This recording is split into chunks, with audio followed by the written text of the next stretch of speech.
আসসালামু আলাইকুম নবী আবাদা। আব্দুল্লাহ ইবনে মাসউদ রাদিয়াল্লাহু তাআলা আনহু বলেন, রাসূল সাল্লাল্লাহু আলাইহি ওয়াসাল্লাম বলেছেন, মান কারা হারফুন মিন কিতাবিল্লাহ, যখন কোনো ব্যক্তি আল্লাহর কোরআন থেকে একটি হরফ তেলাওয়াত করে উচ্চারণ করে, ফালাহু বিহাসানাতুন, সে তখন একটি নেকি পায়। যে কোনো ব্যক্তি যখন আল্লাহর কোরআন থেকে একটি অক্ষর একটি হরফ তেলাওয়াত করবে, সে তার বদৌলতে একটি নেকি পাবে। ও হাসানাতুন বিআশরি আমসালিহা, আর এই একটি নেকি হচ্ছে 10 নেকির সমান। সুবহানাল্লাহি ওয়া বিহামদিহি।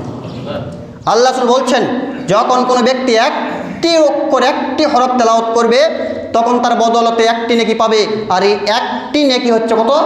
10 নেকির সমান। তারপরে বাক্যে বলছেন, লা আকুলু, আমি এ কথা বলছি না, আলিফ লাম মিম হারফুন, যে আলিফ লাম মিম একটি হরফ। আল্লাহ নবী বললেন যে আমি এ কথা বলছি না, আলিফ লাম মিম একটি হরফ, এ কথা আমি বলছি না। ওয়ালাকিন, বরং আলিফুন হারফুন, আলিফ একটি হরফ, লামুন হারফুন, লাম একটি হরফ, মিমুন হারফুন, মিম একটি হরফ। যখন একজন ব্যক্তি আলিফ লাম মিম এই 3টি হরফ উচ্চারণ করবে, তখন 3 × 10 = 30 নেকি পাবে। আল্লাহ চাইলে এই নেকিকে আরও বৃদ্ধি করতে পারে। সুবহানাল্লাহি ওয়া বিহামদিহি। সম্মানিত উপস্থিতি, তাহলে আপনারা কোরআন আজ থেকে পড়বেন না কোরআন পড়া ছেড়ে দেবেন? যারা পড়তে জানেন না তারা শিখবেন না জাহেল অবস্থায় থাকবেন? আল্লাহ কোরআনকে পাঠিয়ে দিয়েছে আপনার হেদায়েতের জন্য। আপনি কেন পড়ছেন না? রমজান মাস, কোরআন অবতীর্ণের মাস, আপনি কেন পড়ছেন না? আপনি কেন এই রমজান মাস হেলাই খেলাই পাড়ি দিচ্ছেন? আপনি কেন রমজানের সিয়াম রাখছেন, কিন্তু এই কয়েকদিন পরে মার্কেট জমজমাট, আপনার আসরের সলাতের সময় হবে না, মাগরিবের সলাতের সময় হবে না, মিথ্যার উপরে আপনি ব্যবসা করবেন। আপনি বলবেন যে আমার এই কাপড় 999 টাকা কিনা আছে, 1000 টাকা হলে বিক্রি করব। নাউজুবিল্লাহ। আপনার তো ক্রেতা বউ শুনতে চায়নি যে আপনার কত টাকা কিনা আছে। আপনি বলেন আমার 1 টাকা কিনা আছে, চলন্ত বাজারে আমি 1000 টাকা বিক্রি করব, আপনি নিয়ে নেন। এটা আপনার জন্য জায়েজ। আপনি 1 টাকা কিনে চলন্ত বাজারে 1000 টাকা বিক্রি করতে পারবেন। ক্রেতা আপনার কাছে শুনতে চায়নি, আপনাকে কেন মিথ্যা কসম করে বলতে হবে সিয়াম অবস্থায় যে আমার 999 টাকা কিনা আছে? ক্রেতা কি শুনতে চেয়েছে? ভাই, অনুরোধ, ফিরে আসতে হবে, কারণ আমরা মুসলিম, আমাদের এই জীবন শেষ নয়, আমাদের অনন্তকালে একটা জীবন পাড়ি দিতে হবে। অতএব রমজান মাসকে মূল্যায়ন করুন। এই রমজান মাস, আজকে আপনি এই দিন সিয়াম রাখতে পারছেন, আসরের সালাত আদায় করতে পারবেন কিনা এর কোনো গ্যারান্টি নেই। অতএব যতটুকু সময় আছে আমরা মূল্যায়ন করার চেষ্টা করি। দেখেন আরেকটা হাদিস দেখাই। রাসূলুল্লাহ সাল্লাল্লাহু আলাইহি ওয়াসাল্লাম বলছেন, ওমাস্তামা আকাউমুন ফি বাইতিন মিন বুয়ুতিল্লাহ, যখন কোনো সম্প্রদায়, যখন কিছু লোক আল্লাহ সুবহানাহু ওয়া তাআলা কোনো ঘরে একত্রিত হয়ে কি করে? ইয়াতলুনা কিতাবাল্লাহ, একত্রিত হয়ে আল্লাহর কিতাব তেলাওয়াত করে। ওয়ায়াদা রাসূলুহু ইয়ামনাহুম, এবং তারা সেখানে বসে সে আয়াতগুলো পর্যালোচনা করে, যে আয়াত তেলাওয়াত করলো সে আয়াতের ব্যাখ্যা বিশ্লেষণ করার চেষ্টা করে। ইল্লা নাযালাত আলাইহিমুস সাকিনাহ, যখন ওই সকল লোক এইভাবে আল্লাহর ঘরে একত্রিত হয়ে কোরআন তেলাওয়াত করে, ব্যাখ্যা বিশ্লেষণ করে, তখন আল্লাহর পক্ষ থেকে ওই সকল লোকের উপরে প্রশান্তি অবতীর্ণ হয়। সুবহানাল্লাহি ওয়া বিহামদিহি। ওয়া গাশিয়াতুহুর রাহমাহ, আল্লাহর রহমত তাদেরকে ঢেকে ফেলে। ওয়া খাফফাতুহুল মালায়েকা, আল্লাহর যত মালাক ফেরেশতা রয়েছে রহমতের, সমস্ত ফেরেশতা তাদের চতুর্দিকে পাহারা দেয়। সুবহানাল্লাহি ওয়া বিহামদিহি। আপনি আমি যখন আল্লাহর ঘরে বসি, কোরআন তেলাওয়াত করি, কোরআন বোঝার চেষ্টা করি, পর্যালোচনা করি, তখন আল্লাহ সুবহানাহু ওয়া তাআলার পক্ষ থেকে শান্তি অবতীর্ণ হতে থাকে। আল্লাহর ফেরেশতা চতুর্দিকে ঘিরে নিয়ে থাকে। আল্লাহর রহমত তাদেরকে কি করে? পাহারা দিতে থাকে। সম্মানিত উপস্থিতি, দেখেন আল্লাহ রাসূল বললেন না যেখানে 1 পারা শেষ করতে হবে, যতটুকু হোক, যে যতটুকু পারে, 1 আয়াত হোক, 2 আয়াত হোক, 3 আয়াত হোক, অর্ধ আয়াত হোক, পড়বে এবং সেটা বোঝার চেষ্টা করবে, ব্যাখ্যা বিশ্লেষণ করবে এবং সে অনুযায়ী জীবনযাপন করার চেষ্টা করবে। তখন আল্লাহর পক্ষ থেকে শান্তি অবতীর্ণ হতে থাকে। আল্লাহর ফেরেশতা তাদেরকে পাহারা দেয়, আল্লাহর রহমত তাদেরকে ঢেকে ফেলে। বারা ইবনে আজিব রাদিয়াল্লাহু তাআলা আনহু বলেন যে সাহাবীদের মধ্য থেকে একজন সাহাবী রাতে কোরআন তেলাওয়াত করছিলেন, যেই ঘরে তিনি কোরআন তেলাওয়াত করছিলেন সেই ঘরে তার ঘোড়া বাঁধা ছিল। দেখছেন সে ঘোড়াটি ছটফট করছে। সাহাবী এসেছেন দেখার জন্য যে কেন ঘোড়া ছটফট করছে। এসে কিছু দেখতে পেলেন না, চলে গেলেন। আবার ঘোড়া ছটফট করছে। এইভাবে সকাল হয়ে গেছে। আল্লাহর নবীর নিকট এসেছেন, এসে বলছেন, আল্লাহর নবী, আজকের ঘটনা এই ঘটেছে আমার সাথে। তখন আল্লাহর নবী বলছেন, শোনো, এটা হচ্ছে আল্লাহর পক্ষ থেকে রহমত, শান্তি। এটা যখন তুমি কোরআন তেলাওয়াত করছিলে তখন এটা তোমার ঘরে বর্ষণ হতো, তখন এটা তোমার ঘরে নাজিল হতো। এটা হচ্ছে সাকিনাহ, এটা হলো প্রশান্তি। এই বাক্য বলার পরে দেখেন আল্লাহ তাআলা বলছেন, শোনো, তুমি যদি এই কোরআন তেলাওয়াত আর একটু দীর্ঘ করতে, তিলকা মালাইকাতু কানাত ইয়ারাহান নাস, তাহলে মানুষেরা ওই সকল ফেরেশতাকে দেখতে পেত। তুমি যখন কোরআন তেলাওয়াত করছিলে তখন ওই সকল ফেরেশতা মনোযোগ দিয়ে শুনছিল। তোমার যদি কোরআন তেলাওয়াতের অবস্থায় সকাল হতো তাহলে ফেরেশতারাও মনোযোগ দিয়ে শুনতে শুনতে সকাল করত, মানুষ তাদের দেখতে পেত। সুবহানাল্লাহি ওয়া বিহামদিহি। সম্মানিত উপস্থিতি, দেখেন কোরআন তেলাওয়াত কত মর্যাদাবান। একজন সাহাবী ঘরে কোরআন তেলাওয়াত করছে আর আল্লাহর পক্ষ থেকে ফেরেশতা অবতীর্ণ হয়ে আছে। এমনকি আল্লাহর নবী বলছেন, তুমি যদি এই কোরআন তেলাওয়াত বন্ধ না করতে, সকাল পর্যন্ত যদি তেলাওয়াত করতে, সকাল পর্যন্ত ওই সমস্ত ফেরেশতা তোমার এই তেলাওয়াত শুনতো, একটা ফেরেশতা এখান থেকে চলে যেত না, মানুষ তাদেরকে দেখতে পেত। আর আমাদের রাত যায় আপনার কিভাবে আমরা বলতেই পারি না, সকাল হয় আমাদের 8টা, 9টা, 10টায়। অসম্ভব, এটা হতে পারে না। অথচ এই মুসলমান, যে মুসলমান সকাল 10টায় ঘুম থেকে উঠছে, সেই মুসলমান যখন বিধর্মীদের খেলা অনুষ্ঠিত হয়, এই তো 26 সালে মনে খেলা শুরু হবে, আবার আর্জেন্টিনা ব্রাজিলের খেলা যখন শুরু হয় তখন ওই মুসলমানই রাত 2টার দিকে উঠে আবার খেলা দেখতে পারে। নাউজুবিল্লাহ। ফজরের সালাতে উঠতে পারে না, সকাল করে, সকাল হয় আতে, মানে সকাল 10টা 9টায় ঘুম ভাঙে। অথচ ওই মুসলমান কেউ ডাকে না, ঠিক রাতে 2টায় 1:30টায় উঠে খেলা দেখছে, অথচ ইনি নাকি মুসলমান। সম্মানিত উপস্থিতি, দেখেন আরেকটা হাদিস দেখাই। আবু হুরায়রা রাদিয়াল্লাহু তাআলা আনহু বলেন, আল্লাহ সুবহানাহু ওয়া তাআলা বলছিলেন সূরা বানী ইসরাঈল ৭৭ নম্বর আয়াত, যে তোমরা ফজরে কোরআন তেলাওয়াতের নীতি অবলম্বন করো, ফজরের সময় কোরআন তেলাওয়াত করো, এই নীতি তোমরা অবলম্বন করো। কেন? রাসূলুল্লাহ সাল্লাল্লাহু আলাইহি ওয়াসাল্লাম বলছেন, তাশহুদুহু মালাইকাতুল লাইলি ওয়া মালাইকাতুন নাহার, যখন তোমরা ফজরে কোরআন তেলাওয়াত করবে তখন রাতের ফেরেশতা এবং দিনের ফেরেশতা মুখোমুখি হয়ে যায়। আপনি যখন ফজরে কোরআন তেলাওয়াত করবেন, রাতের যে সকল ফেরেশতা ছিল যাদের সময় শেষের দিকে, দিনের ফেরেশতা যখন নিযুক্ত হয় তারা চলে আসে, তখন এই রাতের ফেরেশতা এবং দিনের ফেরেশতা, দুই দল ফেরেশতা আপনার মুখোমুখি হয়ে যায়। কেন? আপনি যখন কোরআন তেলাওয়াত করছেন, এই জন্য রাতের ফেরেশতাও চলে যায় না, আপনার কোরআন তেলাওয়াত শোনার জন্য অপেক্ষমান থাকে। দিনের ফেরেশতাও দ্রুত আসে, আপনি কোরআন তেলাওয়াত করছেন এটা শোনার জন্য। কিন্তু আমরা আজকে ভাই কোরআন তেলাওয়াত করতে জানি না, যারা জানি তারা তেলাওয়াত করি না। ওই যে বলছিলাম যে কোরআন যেহেতু মুসলমান রাখতে হবে, রেখেছি, নইলে মুসলমানের তো কেটে যাবে, তাই সুন্দর করে সাজিয়ে রেখেছি। অতএব প্রত্যেকটি মুসলিম ভাই ও বোনের নিকট উদাত্ত আহ্বান, প্রত্যেকে অন্তত ফজরের সালাতের পরে অল্পটুকু হলেও কোরআন তেলাওয়াত করার চেষ্টা করবেন, যাতে আপনার ওই সৌভাগ্য হয় রাতের ফেরেশতা এবং দিনের ফেরেশতা আপনার কোরআন তেলাওয়াত শুনতে পায়। সম্মানিত উপস্থিতি, দেখেন আর একটি দেখাই। আব্দুল আমির রাদিয়াল্লাহু তাআলা আনহু বলেন, রাসূল সাল্লাল্লাহু আলাইহি ওয়াসাল্লাম বলেছেন, আল সিয়াম ওয়াল কোরআন ইয়াশফিয়ানি লিল আবদি, সিয়াম এবং কোরআন বান্দার জন্য আল্লাহর নিকটে সুপারিশ করে।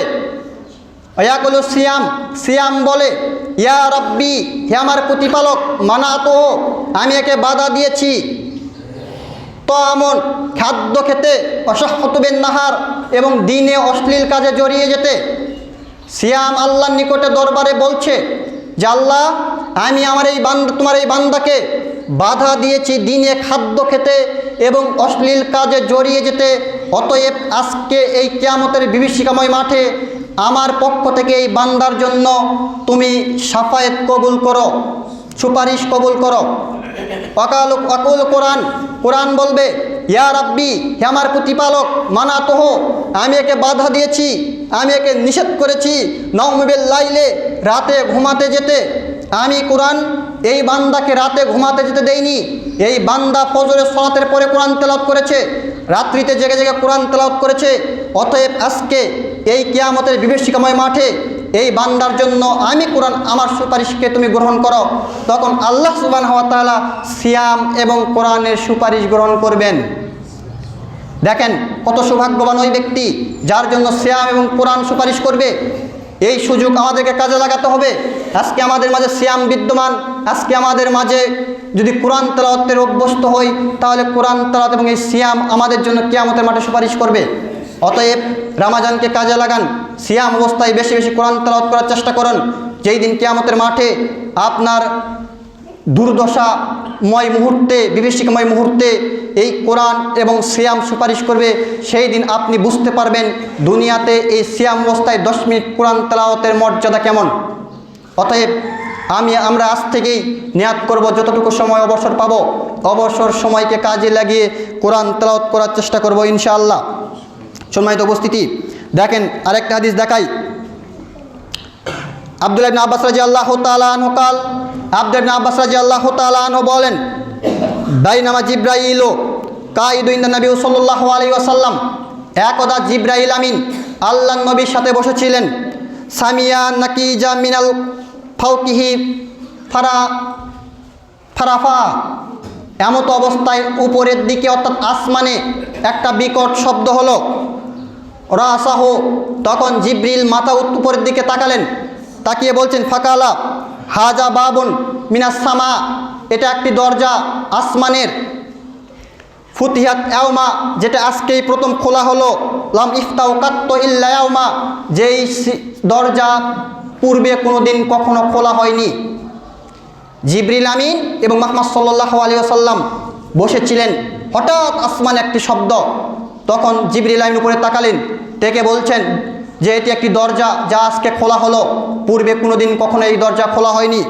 তারপরে বাকে তিনি বলছেন ফা নাজালা মিনহু মালাক, এই দরজাতে যে ব্যক্তি বের হয়ে আসলো তিনি একজন ফিরিস্তা। ফাকালা হাজা মালাকুন নাজালুল আরজ, এই ফেরেশতা পৃথিবীতে পূর্বে কোনো দিন আসেননি। লাম ইয়ানজিলু কাত্তু, আজকেই প্রথম এসেছে, পূর্বে কখনো আসেননি।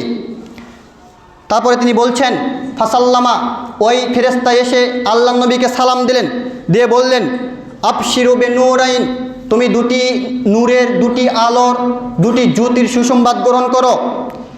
ইউতি তুহমা, যেটা তোমাকে দেওয়া হবে। লাম ইউতু তুহান নাবিউ কাবলা, তোমার পূর্বে কোনো নবীকে দেওয়া হয়নি। এক ফাতিহাতুল কিতাব, একটি হচ্ছে ফাতিহাতুল কিতাব অর্থাৎ সূরাতুল ফাতিহা। দুই আখির আয়াতাইনি সূরাতুল বাকারা, আর অপরটি হচ্ছে সূরা বাকারার শেষ 2 আয়াত। সুবহানাল্লাহি ওয়া বিহামদিহি। দেখেন আব্দুল্লাহ ইবনে আব্বাস বলছেন যে জিবরিল আমিন আর মুহাম্মদ সাল্লাল্লাহু আলাইহি ওয়াসাল্লাম বসে আছেন। হঠাৎ আসমানে বিকট শব্দ, উপরে তাকালেন, দেখলেন আসমানে একটি দরজা খুলছে, যে দরজা পৃথিবীর জন্য কোনদিন খোলা হয়নি। সেই দরজাতে একজন ব্যক্তি বের হচ্ছেন, তিনি হচ্ছেন একজন ফেরেশতা মালাক। সেই ফেরেশতা পৃথিবীতে নাজিল হলেন, অবতীর্ণ হলেন। জিবরিল বলছেন এই ফেরেশতা পৃথিবীতে পূর্বে কখনো আসেনি। সেই ফেরেশতা এসে মুহাম্মদ সাল্লাল্লাহু আলাইহি ওয়াসাল্লামকে সালাম দিলেন, দিয়ে বলছেন যে মুহাম্মদ সাল্লাল্লাহু আলাইহি ওয়াসাল্লাম, আপনি দুটি নূরের সুসংবাদ গ্রহণ করো, যেটা তোমাকে দেওয়া হবে, তোমার পূর্বে কোনো নবীকে দেওয়া হয়নি। সেই দুটি কি? একটি হচ্ছে ফাতিহাতুল কিতাব সূরাতুল ফাতিহা, আর একটি হচ্ছে সূরা বাকারার শেষ 2 আয়াত। সুবহানাল্লাহি ওয়া বিহামদিহি। সম্মানিত উপস্থিতি, দেখেন আরেকটা হাদিস দেখাই। আমরা সকলেই অবগত যে সূরা বাকারা 255 নম্বর একটা আয়াত আছে, আল্লাহু লা ইলাহা ইল্লা হুয়াল হাইয়ুল কাইয়ুম, যাকে আমরা বলি আয়াতুল কুরসি। এই আয়াতের কি ফজিলত? উমামা বাহিলি রাদিয়াল্লাহু তাআলা আনহু বলেন, রাসূল সাল্লাল্লাহু আলাইহি ওয়াসাল্লাম বলেছেন, মান করা আয়াতাল কুরসি, যেই ব্যক্তি আয়াতাল কুরসি পাঠ করবে, ফি দুবুরি কুল্লি সালাতিন মাকতুবা, প্রত্যেক ফরজ সালাতের পরে, লাম ইয়ামনাহু দুখুলিল জান্নাহ, সেই ব্যক্তি জান্নাতে চলে গেছে। সুবহানাল্লাহি ওয়া বিহামদিহি। ইল্লা আন ইয়ামুত, যায়নি কেন? ও মারা যায়নি এই জন্য। সুবহানাল্লাহি ওয়া বিহামদিহি। আল্লাহর নবী বললেন মান করা আয়াতাল কুরসি, যেই ব্যক্তি আয়াতাল কুরসি পাঠ করবে প্রত্যেক ফরজ সালাতের পরে, সেই ব্যক্তি জান্নাতে চলে গেছে। তাকে বাধা দিয়ে রেখেছে কি?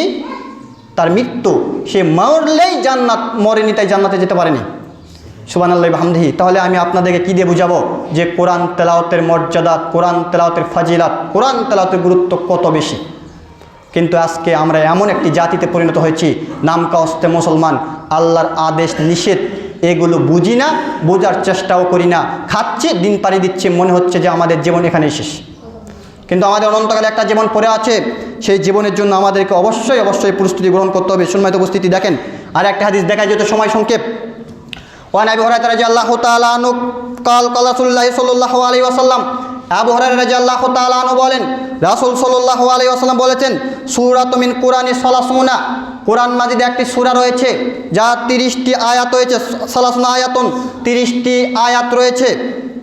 তাশফাউল সাহাইবিহা, যে ব্যক্তি এই 30টি আয়াত পাঠ করবে সেই ব্যক্তির জন্য এই সূরা সুপারিশ করবে, হাত্তা ইকফারা লাহু, এবং ওই সূরার সুপারিশ গ্রহণ করা হবে। সূরাটি কি? তাবারাকাল্লাযী বিয়াদিহিল মুলক, সূরাতুল মুলক। যেই ব্যক্তি এই 30টি আয়াত পাঠ করবে, যেই ব্যক্তি এই 30টি আয়াত পাঠ করার অভ্যস্ত হবে, কিয়ামতের মাঠে এই 30টি আয়াত বিশিষ্ট এই সূরা তার জন্য সুপারিশ করবে এবং এই সূরার সুপারিশ গ্রহণ করা হবে। সুবহানাল্লাহি ওয়া বিহামদিহি। সম্মানিত উপস্থিতি, দেখেন আরেকটা হাদিস। আব্দুল্লাহ ইবনে মাসউদ রাদিয়াল্লাহু তাআলা আনহু বলেন, রাসূল সাল্লাল্লাহু আলাইহি ওয়াসাল্লাম বলেছেন, মান ক্বারাআ তাবারাকাল্লাযী বিয়াদিল মুলক, যেই ব্যক্তি তাবারাকাল্লাযী বিয়াদিল মুলক এই সূরা পড়বে, অর্থাৎ সূরা মুলক তেলাওয়াত করবে, কুল্লু লাইলাতিন, প্রত্যেকটি রাতে। কখন? প্রত্যেকটি রাতে যেই ব্যক্তি সূরা মুলক তেলাওয়াত করবে, মানাহুল্লাহ, সেই ব্যক্তিকে আল্লাহ তাআলা বাধা দিবেন, বিহা মিন আযাবিল কবর, কবরের আযাব থেকে। সুবহানাল্লাহি ওয়া বিহামদিহি। যেই ব্যক্তি প্রত্যেক রাতে এই সূরাতুল মুলক তেলাওয়াত করবে, সেই ব্যক্তির কবরের আযাবে বাধা দিবে কে? আল্লাহ সুবহানাহু ওয়া তাআলা। যদি আল্লাহ সুবহানাহু ওয়া তাআলা কবরের আযাব লাঘব করে দেয়, তাহলে কি আপনি বিশ্বাস করেন ওই ব্যক্তির কবরের আযাব হবে? আপনি কি তাহলে বিশ্বাস করেন ওই ব্যক্তি জাহান্নামে যাবে? কোশ্চিন কালেও নয়, উদাত্ত আহ্বান, আপনারা অন্তত দেখে দেখে হলেও সূরাতুল মুলক প্রত্যেক রাতে তেলাওয়াত করার চেষ্টা করবেন। আল্লাহ তোমাদের কবুল করুন, সকলে আল্লাহুম্মা আমিন। আবু হুরায়রা রাদিয়াল্লাহু তাআলা আনহু বলেন, রাসূল সাল্লাল্লাহু আলাইহি ওয়াসাল্লাম বলেছেন, যেই ব্যক্তি কুল হুয়াল্লাহু আহাদ আল্লাহুস সামাদ, অর্থাৎ সূরা ইখলাস পড়বে, কুল হুয়াল্লাহু আহাদ, বলবে যে আল্লাহ এক, আল্লাহুস সামাদ, যার কি নেই, তিনি কারো মুকাফিক কি নন, এই কথা যেই ব্যক্তি বলবে, তখন আল্লাহ রাসূল বলছেন, ফাকাল রাসূলুল্লাহ সাল্লাল্লাহু আলাইহি ওয়াসাল্লাম ওয়াজাবাতহু, তার জন্য ওয়াজিব হয়ে যাবে। রাবি বলছেন, ওয়াকাল ওয়াজাবাতহু, হে আল্লাহ নবী, কি ওয়াজিব হয়ে যাবে? আল জান্নাত, সেটা হচ্ছে জান্নাত ওয়াজিব হয়ে যাবে। সুবহানাল্লাহি ওয়া বিহামদিহি। দেখেন, যেই ব্যক্তি কুল হুয়াল্লাহু আহাদ সূরা ইখলাস পড়বে, সেই ব্যক্তির জন্য ওয়াজিব হয়ে যাবে, কি ওয়াজিব হয়ে যাবে? জান্নাত ওয়াজিব হয়ে যাবে। সম্মানিত উপস্থিতি, তো এই কুল হুয়াল্লাহু আহাদে কি আছে এই বিষয়ে একটি হাদিস বলেই কথা গুটিয়ে নিচ্ছি, অসংখ্য হাদিস অনুবাদ করার সময় নেই, যেহেতু সময় শেষ। দেখেন, এই কুল হুয়াল্লাহু আহাদ সূরা ইখলাসের মধ্যে কি আছে, হাদিসটি দেখেন। আব্দুল্লাহ ইবনে বুরাইদা আল-আসলামী রাদিয়াল্লাহু তাআলা আনহু বলেন, আন আবিহি, তার পিতা হতে বর্ণনা করছেন, তার পিতা বলছেন যে সামিয়া রাসূলুল্লাহ সাল্লাল্লাহু আলাইহি ওয়াসাল্লাম, আল্লাহর নবী শুনলেন, রাজুলুন, একজন ব্যক্তি, রাজুলুন দাওয়াতু ওয়া হুয়া ইয়াকুলু, সেই ব্যক্তি দোয়াতে বলছে, কি বলছে? আল্লাহুম্মা ইন্নী আসআলুকা বিআন্নাকা আনতাল্লাহ, হে আল্লাহ, আমি তোমার নিকটে চাচ্ছি এই জন্য যে তুমি আল্লাহ, তুমি ছাড়া আমার কোনো হক ইলাহ নেই, লা ইলাহা ইল্লা আনা, তুমি ব্যতীত আমাদের প্রকৃত কোনো ইলাহ নেই, আমি এই জন্য তোমার নিকটে চাচ্ছি যে তুমি আমার আল্লাহ, হক মাবুদ, তুমি ব্যতীত আমার হক কোনো ইলাহ নেই, এই জন্য তোমার কাছে চাচ্ছি। তারপর তিনি কি বলছেন? আহাদুস সামাদুল্লাজি লাম ইয়ালিদ ওয়া লাম ইউলাদ, তুমি এক, তুমি কারো মুকাফিক কি নও, লাম ইয়ালিদ, তুমি কাউকে জন্ম দাওনি, ওয়া লাম ইউলাদ, তুমি কারো জন্ম নাওনি, ওয়া লাম ইয়াকুল্লাহু কুফুয়ান আহাদ, আর তোমার সমকক্ষ বলতে কেউ নেই। এই বাক্য বলে একজন ব্যক্তি দোয়া করছেন, এটা কে শুনছে? আল্লাহ রাসূল শুনছে। বলছে কে? আব্দুল্লাহ ইবনে বুরাইদা আল-আসলামী, তার পিতা হতে বর্ণনা করছেন যে আল্লাহ নবী এভাবে শুনছেন একজন ব্যক্তি দোয়া করা। শুনে আল্লাহ নবী বলছেন, দেখো, এই ব্যক্তি যেভাবে দোয়া করলো, এইভাবে যদি কোনো ব্যক্তি দোয়া করে, তাহলে এই ব্যক্তি দোয়া করার পরে যা চাই তাকে তাই দেওয়া হয়, সে যদি জান্নাত চায় তাকে জান্নাত দেওয়া হয়। দোয়াটা কি? ইসমে আজম, অর্থাৎ আল্লাহর নাম এবং গুণাবলীর বদলতে দোয়া করা। তো সূরা ইখলাসটা কি? আল্লাহর নাম এবং গুণাবলী। কুল হুয়াল্লাহু আহাদ আল্লাহুস সামাদ লাম ইয়ালিদ ওয়া লাম ইউলাদ ওয়া লাম ইয়াকুল লাহু কুফুয়ান আহাদ, এগুলো কি আল্লাহর প্রশংসা নয়? অবশ্যই আল্লাহর প্রশংসা। সম্মানিত উপস্থিতি, আরও কয়েকটি গুরুত্বপূর্ণ হাদিস ছিল, যা সময় শেষ, অনুবাদ করতে পারলাম না। অবশ্যই আমরা কোরআন তেলাওয়াতে অভ্যস্ত হব, এই ছোট ছোট আমলগুলো করার চেষ্টা করব। আল্লাহ রাসূল এই বাক্যও বলছিলেন যে কোনো ব্যক্তি যদি সূরা ইখলাস 3 বার তেলাওয়াত করে তাহলে সে কোরআন একবার পড়ার সমপরিমাণ নেকি পাবে। সুবহানাল্লাহি ওয়া বিহামদিহি। অপর এক বর্ণনায় এসেছে সূরা কাফিরুন যদি কেউ 4 বার পড়ে তাহলে সে কী করবে? কোরআন শেষ করার নেকি পাবে, একবার শেষ করার নেকি পাবে। অর্থাৎ সূরা ইখলাস কোরআনের 3 ভাগের 1 ভাগ, সূরা কাফিরুন কোরআনের 4 ভাগের 1 ভাগ। এই আমলগুলো, এই কোরআন তেলাওয়াতগুলো করার চেষ্টা করবো ইনশাআল্লাহ। সম্মানিত উপস্থিতি, খুতবার শুরু প্রথমে আমাকে বলছিল যে মহিলাদের জামাত শুরু হয়েছে, মহিলাদের কিছু বলবেন। তা আমি যে হাদিস এবং আয়াতগুলো অনুবাদ করলাম, এগুলো শুধু কি পুরুষদের জন্য না, পুরুষ এবং নারী উভয়ের জন্য। যারা মহিলা মুসল্লি আছেন, আপনারা প্রত্যেকেই রমাজান মাসকে কাজে লাগিয়ে কোরআন তেলাওয়াতের মাধ্যমে আপনাদের নেকির পাল্লাকে ভারী করুন, পাপের পাল্লাকে হালকা করুন। আল্লাহ তুমি আমাদেরকে কবুল করুন, সকলে আল্লাহুম্মা আমিন। হে আল্লাহ, আমাদের মধ্য থেকে যারা মারা গেছে, আল্লাহ তুমি তাদের কবরের শাস্তিকে মাফ করুন।